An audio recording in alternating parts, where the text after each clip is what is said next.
I just wanted to make a video sort of going over some of the research that I've done that talks about how consumer products as well as grocery products will increase if the Trump tariff is to go into place. So, overall, about 15% of American goods are imported from other countries. A lot of the medications and prescriptions that we get come from other countries, as well as things like electronics and cars and vehicles. A lot of medical equipment is imported as well. Minerals, fuels, oils, those are all typically imported. The places that these are imported from are most overwhelmingly China. There's also Canada, Germany, Mexico, and Japan. Industrial machinery, specifically looking at large operating plants as well as things like plane parts, semiconductors, and food machinery, furniture, artwork, clothing, apparel, those all are very commonly imported. Lots of the products that we use to make things like plastics and metals are imported. 13% of our imports come from China, 15% from Mexico, and 14% from Canada. 15% of our food and produce comes from imported countries. Fruits and vegetables are often imported because we cannot grow them in the US. And things like oils, crude, not in terms of like gas, but I mean, that is also imported, but like cooking oil and stuff. Nuts, and also sweeteners or any sort of processed sugar is often imported. Also, 94% of our seafood is imported from other countries. The US tends to be a little bit better with like livestock, and a lot of that is produced domestically, but we also get a large percent from Canada. I think the US takes 70% of all Canadian beef exports. Most retailers like Amazon, Target, Walmart, they tend to get a lot of their goods from other countries as well. And typically that tends to be China. 50 to 60% of fresh fruits are imported, and I think it's like 20 to 30% of fresh vegetables are imported. We have also seen like a steady rise in the rates of imported fruits and vegetables from other countries. Coffee as well as cheese are largely imported. Rice and cereals also tend to be imported.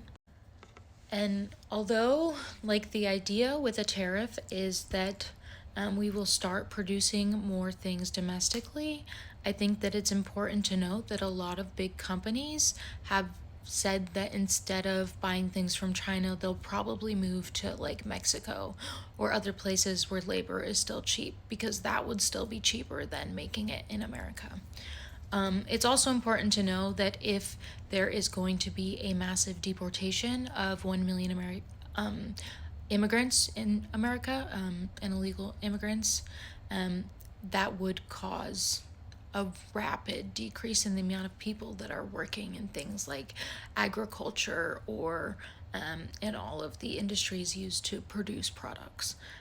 So that would be quite devastating. And if we're left with a reduce in the amount of births as a result of Roe v. Wade being overturned, as well as a reduce in these workers that tend to take the more undesirable jobs. Most Americans do not want those jobs. That is going to mean that we won't be able to actually increase the amount of things that are being produced in the United States, and can lead to massive cost increases. I think sometimes people think the idea of a tariff is good, but it's all just the consumer paying for these increases in pricing.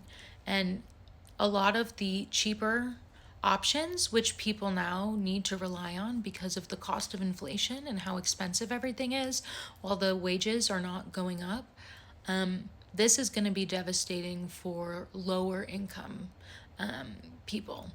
I think a lot of the times when you buy things that are domestic, it tends to be more expensive because of the cost of labor in the US compared to other countries.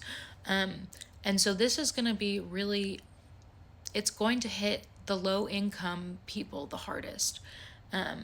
The people who rely on like the Dollar Tree, Dollar General, or just like cheaper places to get products. So there are some people who will be fine, who will be able to pay the increased prices, but a lot of the people, especially considering the plans to increase taxes for the lower and middle class with Trump, as well as just the fact that wages have not been going up, is going to make it so a lot of Americans are sort of more unable to afford the things that they need to survive. And especially Trump is going to be giving all of these huge tax cuts to corporations and the ultra rich, and not distributing things to the lower and middle class people who actually need it. So I think if you look at it from a far away distance, maybe you could see how you would think that this is going to be better for the economy. But I think that when you actually do some research and look into all of the facts and what experts and economists are saying, you can sort of see through those gaps and see where it's going to actually be negatively impacting a lot of people. I think it's also really important to know that healthcare costs, as well as prescriptions and medication costs, are already largely unaffordable by many Americans. And getting rid of the Affordable Care Act would be devastating and would mean that more people are paying for more of their prescription and medication costs. And if you increase the amount of costs for the imported prescriptions and the imported medical equipment, that's going to mean that costs will rise like crazy. I know currently I don't make a lot of money, so I'm on a grant that helps pay for my medication, which I'm lucky to have. But if I didn't have that, I would be paying hundreds of dollars out of pocket for my medications every month. I take about 20 medications that I need to maintain my chronic disabilities.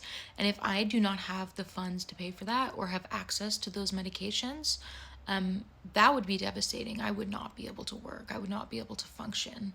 And this would take away my ability to earn a wage and support myself independently. It's also really important to note that companies have already started sending out emails saying that they are cutting Christmas bonuses because of Trump's election. So this isn't something that is in a far off future, oh, this might happen. It's already happening, and he hasn't even taken office yet. So please just like do a little bit of research yourself. You can double check all of my facts. These are all very easily Googleable. But these are just some really important points that I think a lot of people are not necessarily thinking about with his election. And this isn't what this video is about, but if you look at some of Harris's economic plans, they would actually be focused on trying to reduce corporate greed and the cost of inflation and lower the tax rates for lower and middle class individuals, and would actually be much better for the economy than Trump's proposed plans.